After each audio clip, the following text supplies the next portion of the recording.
Hello.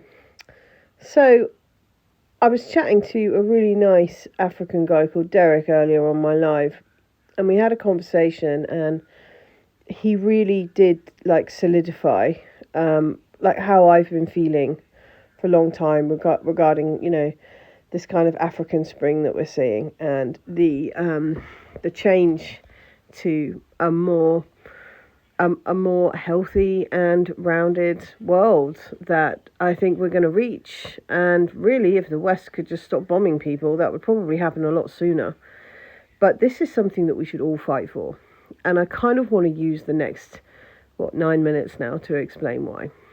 So, take, for example, a cup of coffee. I drink a cup of coffee like every day. I love coffee.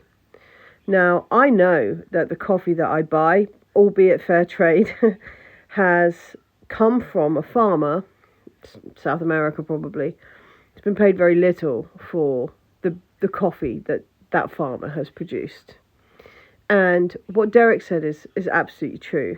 Now, I want to talk about Africa, but the same concept exists. So, essentially, one of the ways colonialism has worked so well is by preventing people from making their own produce. So, yeah, they can sell raw coffee beans, but they can't sell a finished product of coffee. No.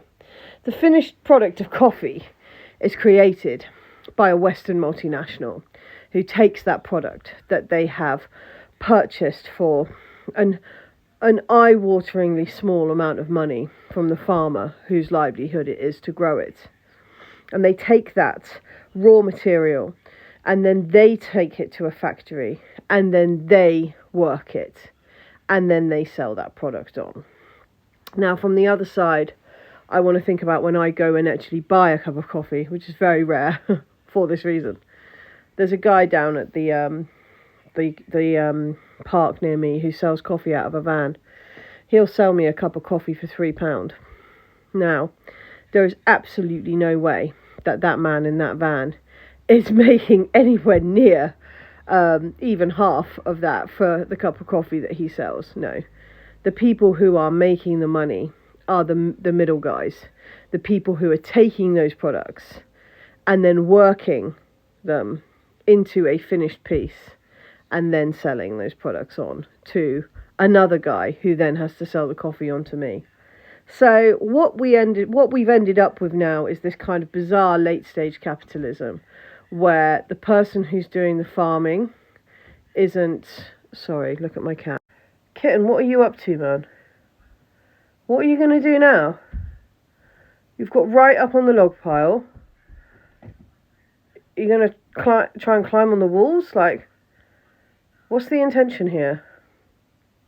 Anyway, much like my cat, capitalism has climbed to the state that it can. And it's done that fundamentally by ripping off the people making the products to a massive amount. But then, that's not been good enough, because greed is only surpassed by more greed. So these rich multinationals that own these coffee companies or whatever company you want to put in place, they actually then rip us off even more and more and more for the finished product. So we end up paying loads of money for the finished product. And none of that money goes back to the people who have actually created the raw material. Now, I want us to jump forward now, say 15 years, yeah. Africa's had her uprising. There's now no longer any middlemen. And there are farmers in Africa who are making a product, who are growing a raw material. And then there are factories in Africa that are working that material and then shipping that material and selling it. I can almost guarantee you that those factories and those workers will not expect more money than we see now from late stage capitalist multinationals. That's the simple reality. Okay, so we in the West if we can actually get our heads around this new idea, we can realise that actually we have the opportunity here to live a comfortable and happy life with the rest of the world, because the rest of the world is moving on whether we like it or not. And one thing, it was either Derek or it was Joanne King, or it was one of the other, Ahmed, one of the really interesting chaps that came and spoke to me on my live earlier. And they pointed out that what they don't have in Africa is factories. And of course they don't have factories because we've not allowed them to have factories. We had actual policies that people were proud of writing to prevent Africans from having factories. Africans have not been allowed to export raw materials to the EU, to Britain, to America. It's been banned, not raw materials, finished products. They've only been able to export raw materials. Okay, so African people not having factories has been a massive way that we have continued colonization, colonialism, imperialism, big factor. So I'm looking at this, and I'm looking at France, revving up to go and bomb things, and I'm looking at Germany, wishing they could get involved too, and America, they'll bomb anything if they've got the chance, And it's like, whoa, do you know what?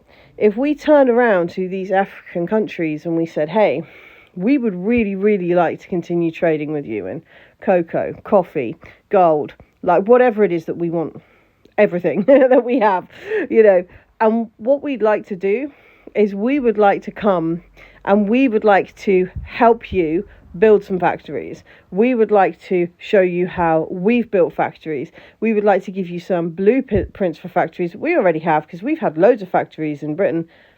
Not that many seem to be existing now, because of course with end stage capitalism came the inevitable move away from Western labour to Eastern labour because it's cheaper.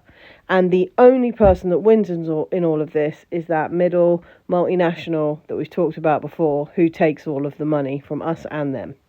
So in that respect, we're all on the same side here, because we're all getting ripped off by the same people, just at different ends of the pyramid. All right.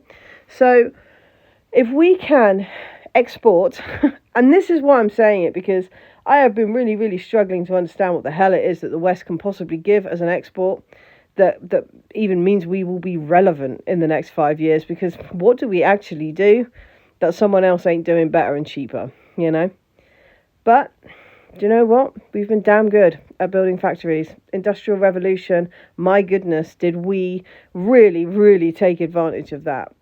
We could be speaking to countries who have raw materials that we need, because we take those raw materials and then work them into produce, and saying, hey, how about we work together to make some factories in Africa? How about we work towards making sure that the African continent has got a excellent way of producing its own goods that we can then buy, because we need them. It is essential to our survival as a culture, that we have those exports. And honestly, I think that's the only thing that we have. A big base understanding of manufacturing, of engineering, and of building factories is something that we've done very, very well for a really, really long time. And I think that that's a far better move than threatening to bomb people. Because fundamentally, I don't think threatening to bomb people is going to make 1 ounce of difference. These people have already been forced into a position. I'm thinking about Niger here, where they've got nothing. What did that woman say? Oh, they've got less medicines and food, even though they already had little of it. It's like, wow. So these are people that have been forced to live with little medicine and food, and we think sanctioning medicine and food is going to stop them from preventing us from enslaving them. It doesn't make any sense. But what would make sense is saying, hey, let's build some factories, let's build some roads, let's build some schools. Let's actually work with you to build a better Africa that the EU can be a partner with, rather than a foe of. Just a thought.